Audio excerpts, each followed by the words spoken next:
Chapter 12. Though I may not be a king in my future life, so much the better, I shall nevertheless live an active life and, on top of it, earn less ingratitude. Frederick the Great. He was perspiring profusely now, for the second time, despite the heavy air conditioning in my office.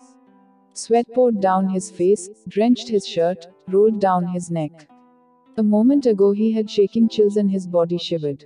But malaria could do that, alternating bone-chilling cold and inflaming heat. Francisco was dying from this dreaded disease, alone and thousands of miles from his loved ones. It was a terrible, painful way to die. Pedro had begun this office visit by drifting into a deeply relaxed, hypnotic state. He quickly went back through time and space, into a past lifetime, and immediately he began to sweat. I tried to dry his face with tissues, but it was like trying to stop a flood with one's hands. The sweat kept pouring down. I hoped that any physical discomfort caused by the drenching sweat would not affect the depth and intensity of his trance state. I'm a man. With black hair and tanned skin, he gasped through the sweat. I am unloading a large wooden ship. Heavy cargo. It's boiling hot here. I see palm trees and flimsy wooden structures nearby. I'm a sailor. We are in the New World. Do you know the name?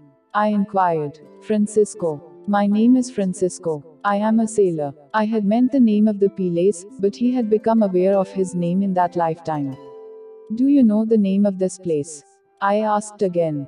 He paused for a moment, still sweating profusely.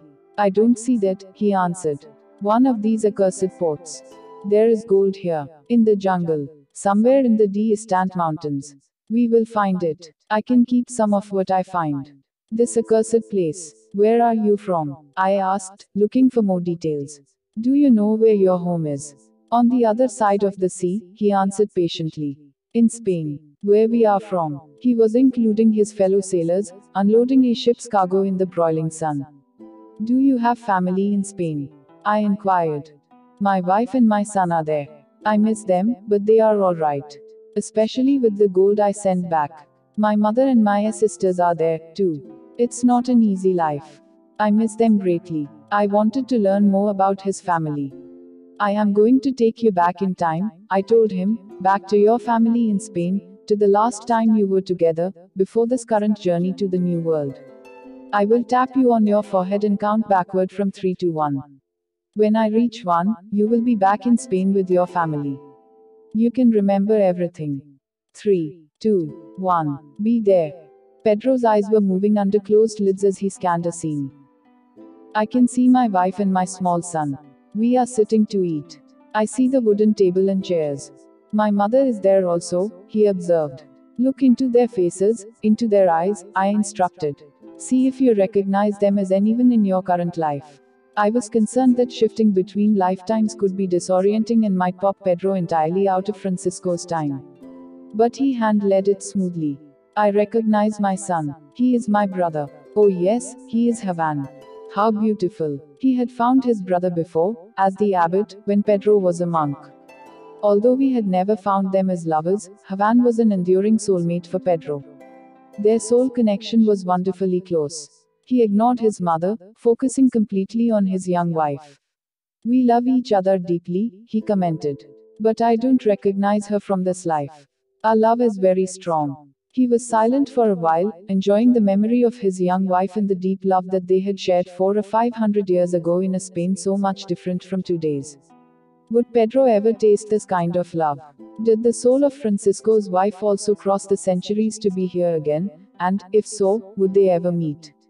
I took Francisco back to the New World in the search for gold. Go back to the port, I instructed, where you have been unloading the ship. Now move ahead in time to the next significant event in that sailor's life. As I count backward from 3 to 1 and tap your forehead, let it all come into focus. The next significant event. 3, 2, 1. You are there. Francisco started to shiver. I'm so cold, he complained. But I know that infernal fever will return. As predicted, a few moments later the heavy sweating began anew. Damn, he cursed. This will kill me, the sickness. And the others have left me behind. They know I cannot keep up. They know there is no hope for me. I am doomed in this God-forsaken place. We didn't even find the treasures of gold they swear is here. Do you survive this illness? I gently asked. He was quiet, and we waited. I died from this. I never leave the jungle. The fever kills me, and I never see my family again. They will be very grieved. Dot. My son is so young. The sweat on Pedro's face was now mixed with his tears. He was grieving his early death, alone in an alien land, from a strange disease that no sailor's skill could defeat. I had him detached from Francisco's body, and he floated in a state of calm and tranquility, freed from the fever and pain, beyond grief and suffering. His face was much more peaceful and relaxed, and I let him rest. I pondered this pattern of losses in Pedro's lifetimes. So many separations from his loved ones. So much grief. As he made his way through the uncertain and nebulous mists of time, would he be able to find them again? Would he find all of them? Pedro's lifetimes contained many patterns, not just losses. In this regression, he remembered being a Spaniard, but he had also been an English soldier, killed by the Spanish enemy when his forces invaded their fortress. He remembered being male, and he remembered being female. He had experienced lifetimes as a warrior and lifetimes as a priest. He had lost people, and he had found them. After he had died as a monk, surrounded by his spiritual family, Pedro had reviewed the lessons of that lifetime. Forgiveness is so important, he had told me. We have all done those things for which we condemn others. We must forgive them. His lives illustrated his message. He had to learn from all sides in order to truly understand. We all do. We change religions, races, and nationalities. We experience lifetimes of extreme wealth and of abject poverty, of sickness and of health. We must learn to reject all prejudice and hatred. Those who do not will simply switch sides, returning in the bodies of their enemies. In his song, Tears in Heaven, Eric Clapton wonders whether his young son, who had tragically died in an accident, would know his name if they met in heaven.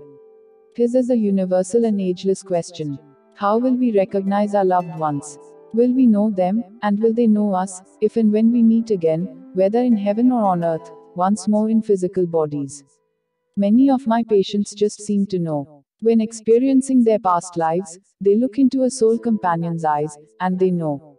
Whether in heaven or on earth, they sense a vibration or energy, and it is the same as their loved ones.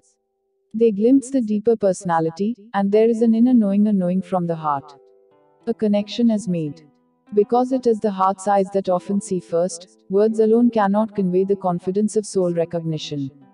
There is no wavering or confusion. Even though the body may be very different from the current one, the soul is the same. The soul is recognized, and the recognition is complete and beyond any doubt. Sometimes soul recognition may originate in the mind and may occur even before the heart sees. This type of recognition happens most often with babies or young children. They exhibit some physical mannerism or unique behavior, they utter a word or phrase, and a beloved parent or grandparent is instantly recognized. They may have an identical scar or birthmark as your loved one, or perhaps just hold your hand or look at you in that same special way. You know, in heaven, there are no birthmarks. Would Eric Clapton's son help him there? The song asks. Would he hold Eric's hand? Would he help him stand? In heaven, where physical bodies are not needed, soul recognition may occur through an inner knowing, a sense of a loved one's special energy, light, or vibration. You feel them, in your heart. There is a deep and intuitive wisdom there, and you recognize them completely and immediately. They may even help you by assuming the body they had during their last incarnation with you. You see them as they appeared to you on earth, often younger and healthier. Clapton concludes that he will find peace beyond heaven's door. Whether beyond the door to heaven, the door to remembering past lifetimes together, or the door leading to future lifetimes with your loved ones, you will never be alone. They will know your name. They will hold your hand. They will bring peace and healing to your heart. Over and over, my patients, while deeply hypnotized, tell me that death is not an accident. When babies and young children die, we are given the opportunity to learn important lessons. They are teachers to us, teaching us about values, priorities, and, most of all, about love. Often the most important lessons arise from the most difficult times.